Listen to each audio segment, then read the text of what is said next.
বিদ্যুৎ লোডশেডিংয়ের কারণে আশুলিয়া সাভারের শ্রমজীবী মানুষ তারা চরম বিপর্যয়ের মধ্যে তারা জীবনযাপন করতেছে। ভোগান্তির কোনো শেষ নেই। বাসায় ঢুকলে দেখে বিদ্যুৎ নেই। ভাই, এই বিদ্যুৎ লোডশেডিংয়ের কারণে কি প্রভাব পড়ছে আপনাদের ব্যবসায়ীদের মাঝে? বিদ্যুৎ লোডশেডিং আমাদের কাজ কাম নাই, গাড়ি ওয়াশ করতে পারি না, সারাদিন বন্দি করতে পারি না, বাসায় শান্তি মতন খাইতে পারি না, অনেক সমস্যা পড়ছে, অর্থনৈতিক সমস্যা অনেকভাবে পড়ছে। কর্মচারী আছে, তাদের বেতন ঠিক মতো দিতে পারবো না। এই মাসে আজ 10-15 দিন ধরে কারেন্টের খুবই লোডশেডিং, তাতে আমাদের খুবই কষ্ট হয়ে যাচ্ছে। এখন সরকারের কাছে বিশেষ অনুরোধ করতেছি, আপনারা একটু এই খাতটা বিদ্যুতের লোডশেডিংয়ের কারণে আমাদের এই যে দেখেন দোকানপাট সব বন্ধ হয়ে পড়ে আছে। বিদ্যুতের কারণে আমরা কোনো কাজ করতে পারতেছি না। বিদ্যুতের কারণে আমাদের সব কোম্পানিরা কাজ রিটার্ন নিয়ে যাচ্ছে, আমরা কাজ করতে পারতেছি না। তো আমাদের আসলে বিদ্যুৎটার খুবই প্রয়োজন।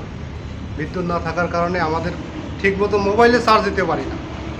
আজকে 10-15 দিন ধরে আমরা বিদ্যুৎ একটুকুই পাচ্ছি না।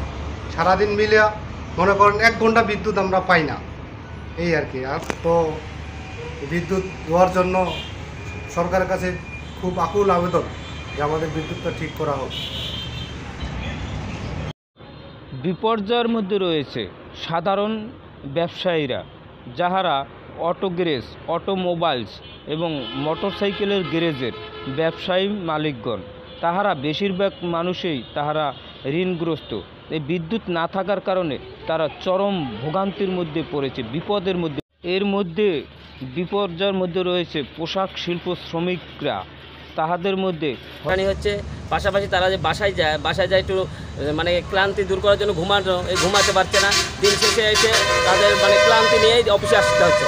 এইভাবে মালিকের কাছে এবং ম্যানেজমেন্টের কাছে তারা হয়রানির শিকার হচ্ছে।